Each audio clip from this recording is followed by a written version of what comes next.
ESPN Northwest Florida.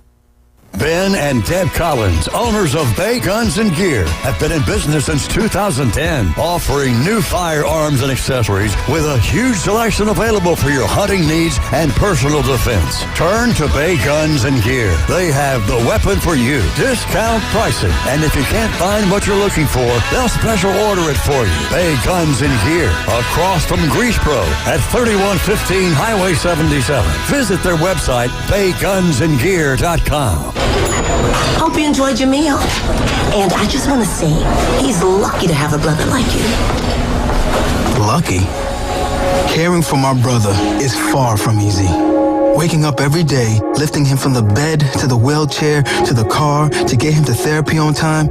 It's no small task between the doctors and the diagnosis, but nothing can disable this love. This is my big brother, my hero. He's part of me, like my arms and legs, so I'll be his. See, there's no time for tired.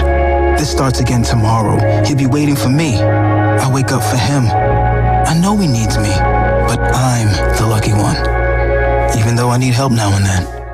If you're caring for a loved one, visit aarp.org/caregiving for care guides and community, or call 877-333-5885. Caregiving Resource Center. Support for your strength.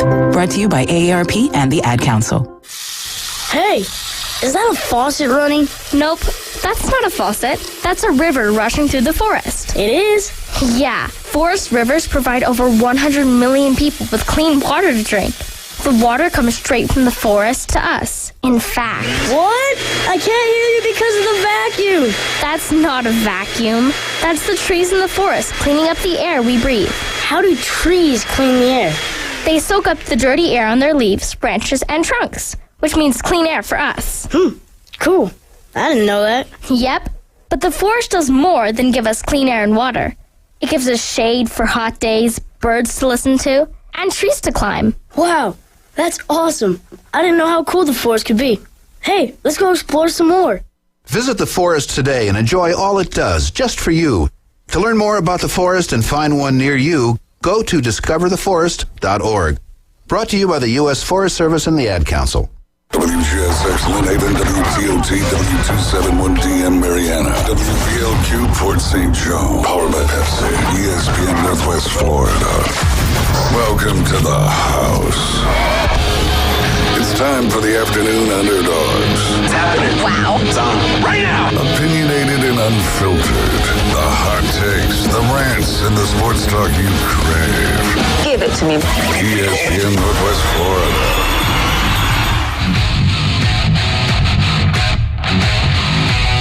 What's happening, Northwest Florida? You guys are riding with the Afternoon Underdogs. You're listening to ESPN Northwest Florida. We are on 104.3 here in Panama City, 102.1 in Mariana, and 101.9 in Port St. Joe. We are the Afternoon Underdogs. I'm David Hayes, along with Kyle Wright and Miles Lashley. Tonight, coming up after the Afternoon Underdogs, we'll get you out to Paul Feinbaum for about an hour and a half until 7:30. Then the coverage for Ole Miss and Auburn will start tonight in the jungle. You're listening to ESPN Northwest Florida. Kyle, we had the opportunity this past weekend to represent ESPN Northwest Florida down there in Daytona at the 500.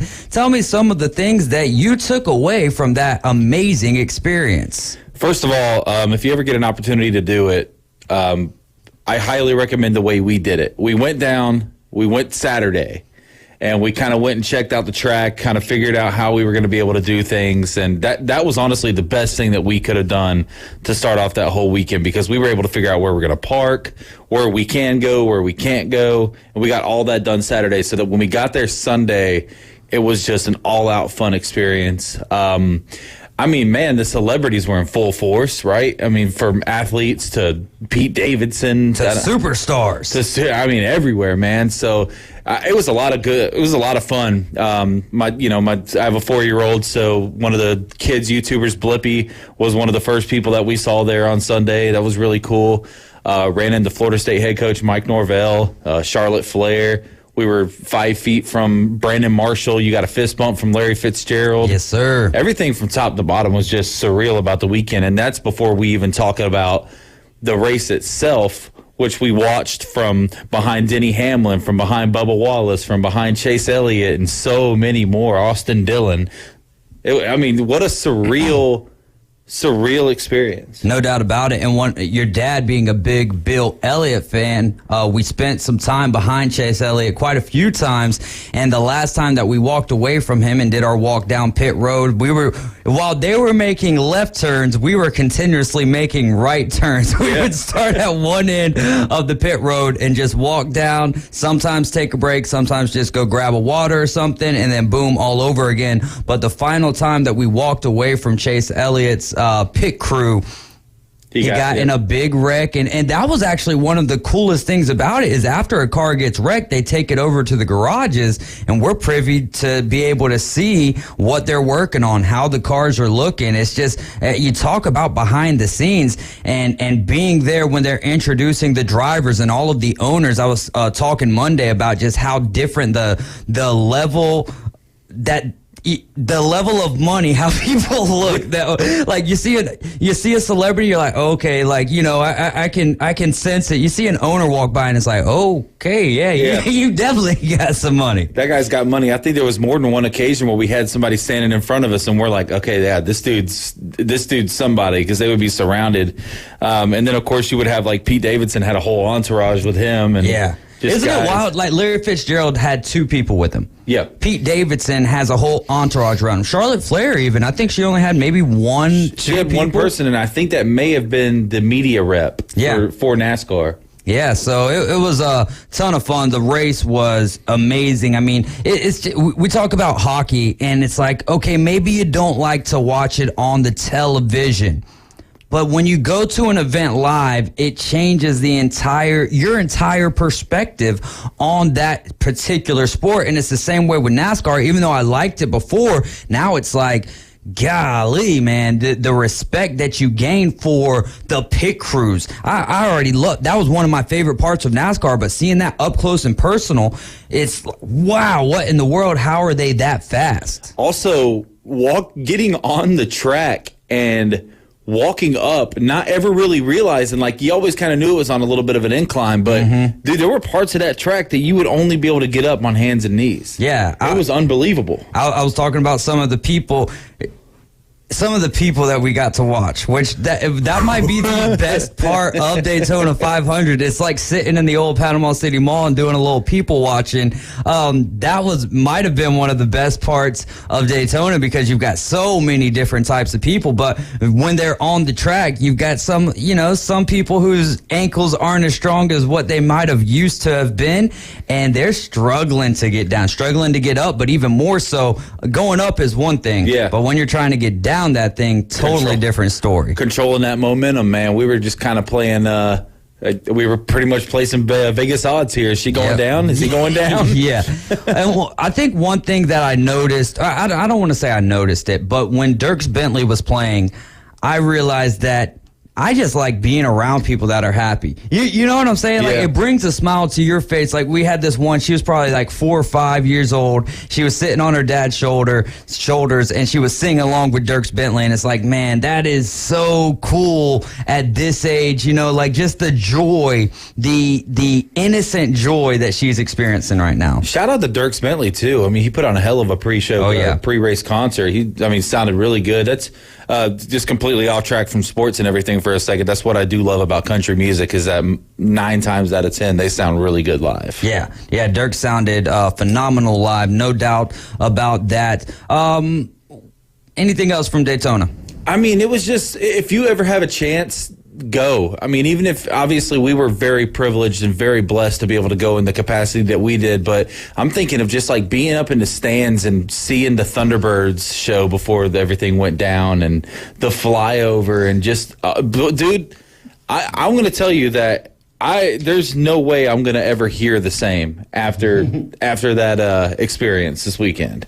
Could you imagine being on the World Center of Racing when that flyover happens? There was one time that one of those jets looked like he was aiming right at some of the people. If I was standing up there, I would have ducked immediately. There's no way that the people on top of the press box didn't feel a little bit of heat. Yeah. No doubt about it. We're on the radio, 104.3 FM in Panama City. We're on 102.1 in Marietta and 101.9 in Port St. Joe. We're streaming live on Facebook, YouTube, and Twitch. Be sure to like and share our Facebook page, subscribe to our YouTube channel, and download the app and register, all at 104.3 ESPN Northwest Florida. So, according to some reports, Jerry Jones really likes C.J. Stroud. You texted me a bold prediction earlier without even knowing that Miles kind of has the same type of bold prediction, and that is what? That's Dak Prescott to the Colts for their 4th overall pick. I didn't watch the show yesterday. I worked a double,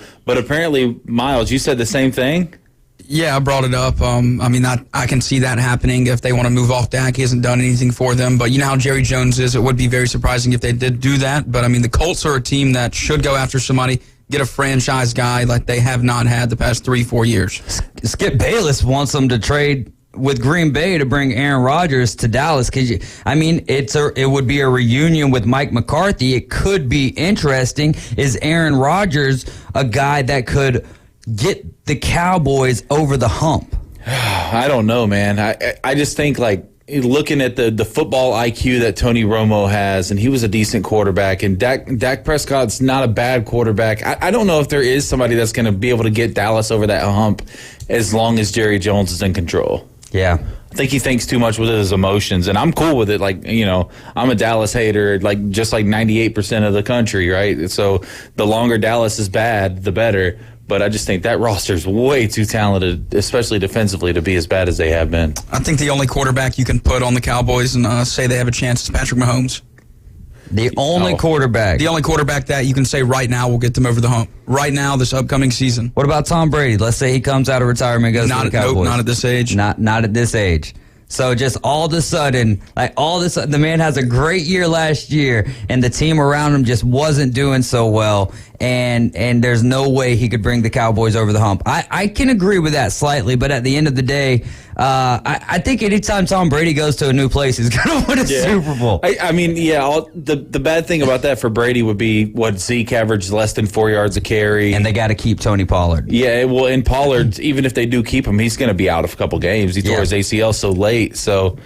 I don't see it being that great of a situation. With Tony Pollard, everyone's talking about the Tony Pollard sweepstakes, and we'll talk about that later on today in 540 or at 540 and rapid fire, or at least give what our thoughts are for his best fit or who he fits in the best with. But with that injury, how is that going to affect? How do you think it's going to affect the negotiations for his upcoming contract? Well, I haven't read too much into it. So is it he's going to get surgery, correct? I believe so. Okay, so it's torn. It's a torn ACL. We saw this whole thing go down last year with Odell Beckham Jr. Granted, it was 3 weeks before the Super Bowl, and Odell probably could have come back halfway through the year. So judging off that same timetable, let's just assume Tony Pollard's ready in week 6 or 7.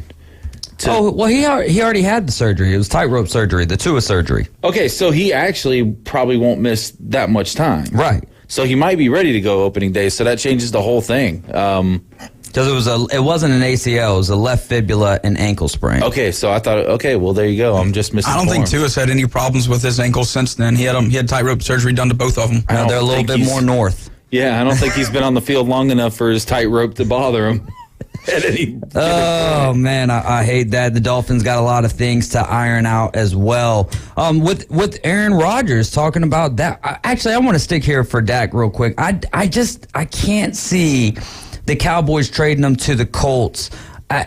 Even if Jerry Jones likes C.J. Stroud, the way that Dak got the Dallas Cowboys job, I would imagine that it happens in the same type of way. Rather than trading away your veteran And they're obviously not going to be able to get C.J. Stroud unless they make some type of a move. But I would imagine they bring in someone to eventually replace Dak Prescott. But the time is running out for Dak and the Dallas Cowboys because each year it's essentially one and done in the NFL playoffs, and that's not what the Cowboys fans want.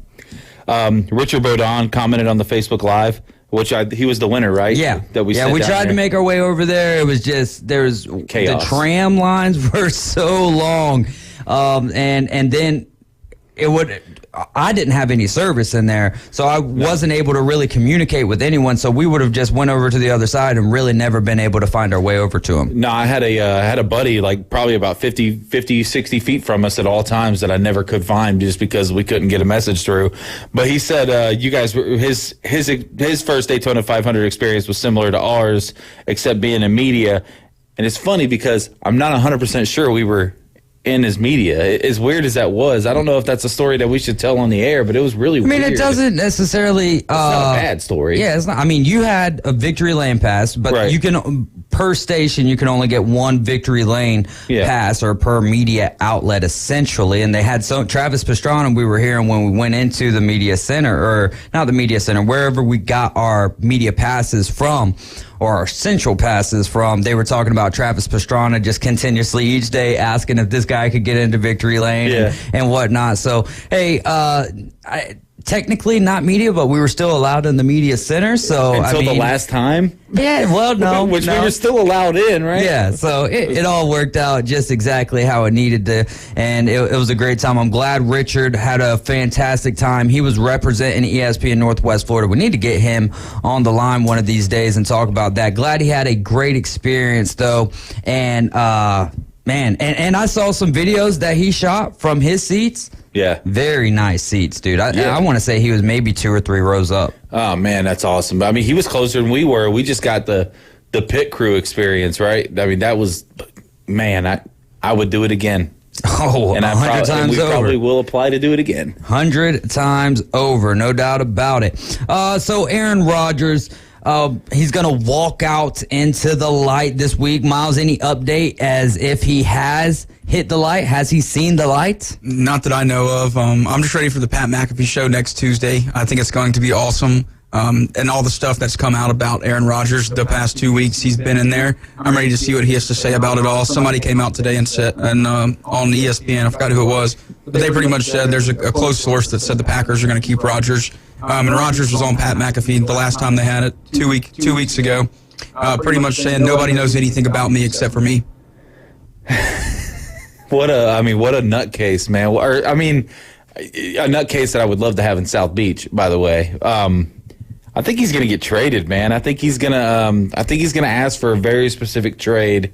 And if he doesn't get it, then I think he'll retire. I don't see a scenario. Been wrong about this before. Walk away from over $50 million.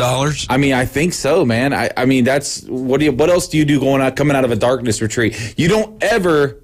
It's very rare that somebody goes into this kind of thinking stage and stays where they are. It's like couples therapy, right? You don't ever go to couples therapy if you have a good marriage. You're probably not surviving therapy. Yeah, that's an interesting take. Who takes ayahuasca to figure out their next move either? Hey, but that's neither here nor there. I could definitely see him staying as a Packer, but the problem is I don't think the Packers want to play the back and forth game. Come out of that darkness retreatment, tell us what you want to do, and then we need to get a move on. Yep. Aaron Rodgers has all the leverage. I mean, he's still under contract with them. They have to pay him if he wants to stay there. But if he doesn't want to be there, we know, and they know what kind of guy he is, so they should have, I guess, restructured their contract in some other way because they knew this was bound to happen after that first time. If he doesn't want to be there, though, he needs to tell the Packers organization as much leverage as he has and everything, but that also gives him more time to figure out where he's going next. I mean, maybe he needs some more time to think. I would like to think 4 days in the dark. I guess you could figure out your life if 4 days in the dark without a cell phone or internet. 4 days in the dark and you're already kind of, I don't want to say crazy, but eccentric, man, you might come out a little crazy. 4 days in the dark, dude, especially in the world of light that we live in right now, with social media everywhere. So it is a good reset. I'm not knocking the guy. I mean, hey, I would like to see another year of Aaron Rodgers. I mean, could you just think about Tom Brady and Aaron Rodgers leaving the game at the same time, even though we're in great hands right now with the quarterbacks that we have, but still, it could almost put you in shock if you're an older fan, like not like Miles, but kind of like us. Well, I still grew up with them, but no, that would be an all-time Hall of Fame class. I mean, all-time. All-time. Give me them back-to-back years, and that's just as fine. I don't care about an all-time Hall of Fame class. It's a bust. You know what I'm saying? Yeah, you want to see him play, and I think he still does have 4 or 5 years, good years left in him. But, I mean, I just wonder, are those years going to be better spent in Green Bay doing the same thing that we keep doing, right? I mean, they won't get him any weapons. I think that the blame is just as much on Green Bay as it is Rodgers. Rodgers has disappeared in some big moments, but, I mean, they haven't really exactly tried to give him everything that he's needed. Or is it better spent going to somewhere like Vegas where they have one of the league's worst defenses? Or, like, where is a good – I mean, I think we're going to do this later. I don't want to jump too far ahead. But I'm just like, what is the right fit for Rodgers? Like, where is his time going to be best spent? Like, where are we going to get the best Aaron Rodgers possible? And to kind of touch on one of the points that you made, I don't think that Aaron Rodgers has very much fault in this whole situation at all, outside of, and it's his own prerogative, so you can't necessarily call it a fault, but just the back and forth. I don't know if I want to be you guys' quarterback. Oh, the deal just got a little bit bigger. I'm going to be your quarterback. Right. We signed a 2 or 3 year deal. Then the very next year, we're doing the same exact thing. You are on the precipice of the playoffs. You couldn't get it done against the Detroit Lions, your division rival. That's a bad look. That can also leave one of those tastes in your mouth that you don't want to taste again. So maybe it is time to get out of Dodge or Wisconsin in this particular instance. I could see all of these things happening. Is this year's NFL offseason going to be as wild as what we saw last year? I mean, maybe, man. I think it's going to be pretty close. You could see some. I mean, I was saying earlier, I think Derrick Henry might get moved this offseason. Lamar Jackson, Derek Carr. Yeah, DeAndre Hopkins, Aaron Rodgers. Well, Derek Carr is absolute. Yeah, he's a free agent. Yeah, but I mean, it's just the quarterbacks this year is going to be crazy. Once the first domino falls, everything's going to break open. But free agency is its own entity. When you start seeing these trades happen, like Tyreek Hill and the way that one happened, even Russell Wilson, I know that there was murmurs of that from pretty much the end of the season to the beginning of the offseason. But when it happened, we can't say that we weren't surprised, especially with the AFC West and what they were starting to do. And then you add Russell Wilson as a quarterback into that mix, and it's like, oh my goodness, man, this thing is going off the hinges. There have even been like TJ Watt, Jalen Ramsey talks that have been like just kind of fluttered out there over the last couple of weeks. So, I mean, I think the NFL offseason officially starts, March 1st? March 3rd, maybe? I think it's March 15th. Okay. So that's when like the official, because they could start franchise tagging now, right? Mm-hmm. Yep. That started today or yesterday. So over the next couple of weeks, it'll get really, really interesting. It absolutely will. Some of the important dates up here. So tampering. Tampering starts March 13th, and then March 15th, that is going to be the start of the league year right there. So, hey, man, we're getting closer. Why are we talking about this in February, that we're getting closer? I think we're like 197 days away. Because we're just going to draw it out. We're still 2 weeks from baseball. The NBA's not playing. Hockey's kind of at I don't want to say a standstill, but we're at what would you call it? A stalemate in hockey right now. Well, it's just you're in that grind. You're in the dog days, even though it's not summer. It's kind of like the month of August. Yep. In baseball. You're riding with the Afternoon Underdogs. This is ESPN Northwest Florida. We've got Alan Watson coming up next. He's the owner of Golf Plus.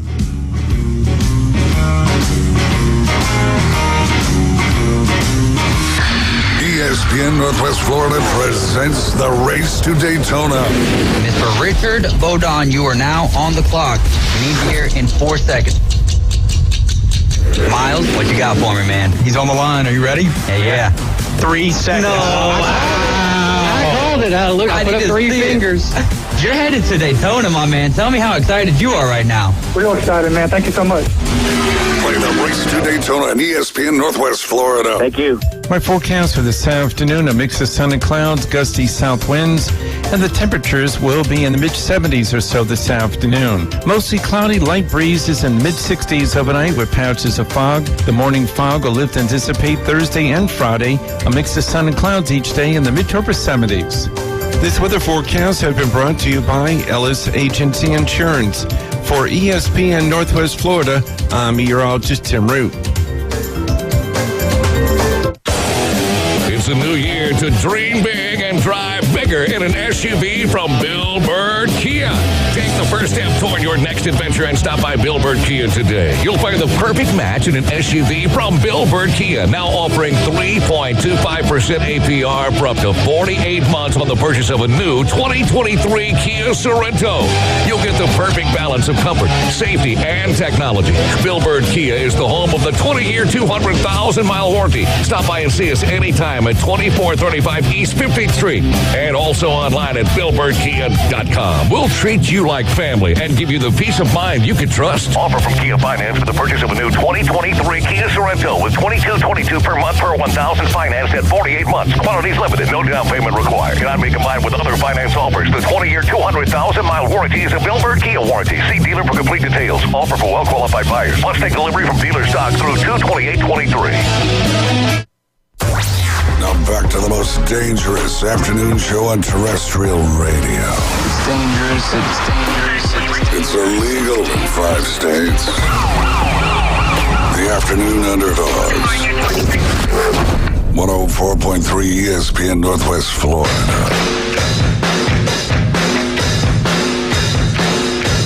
Welcome back. You're listening to ESPN Northwest Florida, and you are riding with the Afternoon Underdogs. 104.3 in Panama City, 102.1 in Mariana, and 101.9 in Port St. Joe. The Afternoon Underdogs on the air Monday through Friday from 4 to 6 p.m. Now, welcoming on to the phone line with us, Alan Watson. He is the owner of Golf Plus. Alan, how's it going? Good. Good to be with you guys again today. Great to have you on with us. Thanks so much for giving us some of your time. Just had the Genesis Invitational over the weekend. John Rahm edging out Max Homa by 2 strokes. Will we see a lot of these showdowns between these two guys, and you add in Colin Morikawa to the mix throughout the year? Absolutely. I mean, I don't think John Rahm is done, and I think you can throw Scotty Scheffler in the mix too, because I don't think he's done with the run that he's been on for the last year and a half plus. So I think between Morikawa, Scheffler, Rahm, of course, Rory, and then Max Homa really is, even though he's not winning at the clip that Rahm is, he's really one of the hottest players on tour right now. He's just brimming with confidence and playing great. So I think we've got 5, 6, really maybe 10, top 10 guys. If they'll show up at these tournaments, the fans are going to get their money's worth, and we're going to see some great golf for sure. How about the day that Tiger had, especially when you look at Friday to make it past the cut? With him finishing 1 under, were you impressed that he made the cut? I really was, and you never want to doubt Tiger, but he just hadn't played competitive golf in like 7 months or something like that. So, it's just hard to imagine that he was going to be in perfect form, and obviously you can't control what everybody else does on the golf course. So I was it was good to see. It's good to see that he made the cut. I think the biggest Tiger storyline came without swinging a golf club this past weekend. But hey, yeah, what did you think of the old Tampax to JT? Well, I mean, certainly can't condone it in this day and age. I think 15, 20 years ago, everybody would have thought it was hilarious. I think nowadays, obviously, you've got to be a little bit more aware, especially when you're in the spotlight like he is.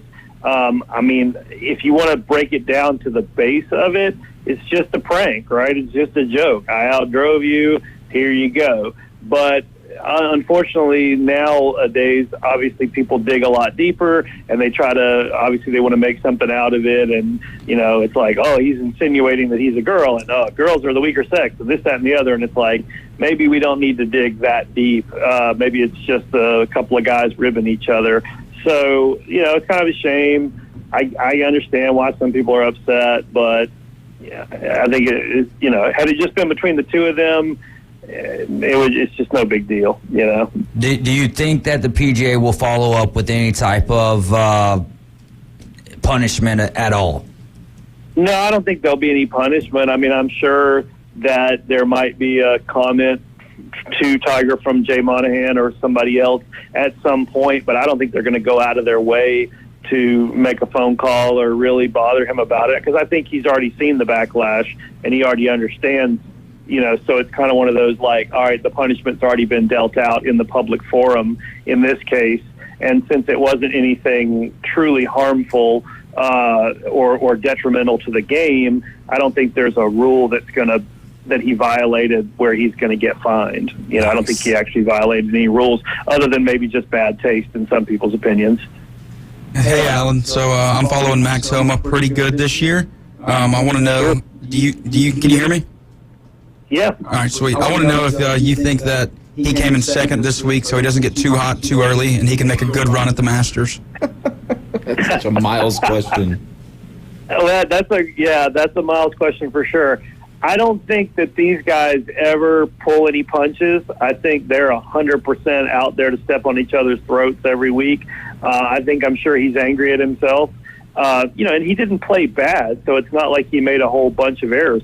Jon Rahm is just the hottest player in golf, and he's not afraid of anybody, and he's not going to back down. So, I'm not going to compare it to when Tiger was red hot and winning 50% of the time, but right now, the way Jon Rahm is playing, you kind of have to get out of his way and just hope that he makes a mistake, and all you can do is play your best golf. So Max Homa is going to try to win. He's got a lot of confidence because he has been playing great, and definitely he's going to be one of the betting favorites come Augusta and really probably come all the majors this year. Alan, it's looking like we might get some PGA and LPGA mixed events coming up here in the very near future. So does that pique your interest at all, and what are some things that you'd like to see out of that?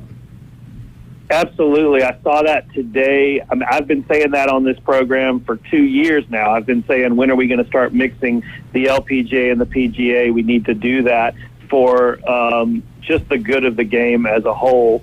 I think this is born out of Live Golf. I think this is a response to them. I think this is them trying to do some type of team event.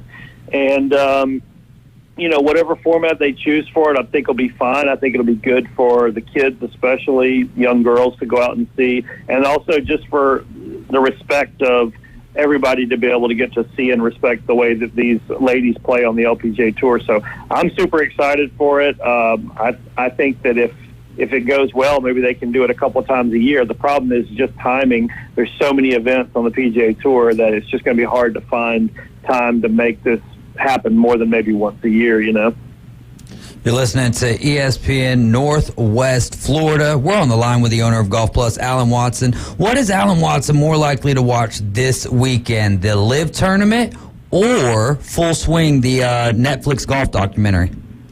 Well, I just finished Full Swing last night. Nice. I finished it. And my wife actually really got into it, too, and was really impressed. So, obviously, now that I've already watched that, definitely going to check out some of the Live Golf. That was a great thing that they did. It's kind of probably good that there was some controversy and something to sort of put in there with all the Live stuff. But, just the human interest stuff with Tony Finau and with Joel Damon, especially those two guys. It just seemed like that was great for people to see that these guys are real people. They've been through real things with what they did with losing their moms and all that. It's not just about the golf. It's not just about sports. They're just normal people, real people.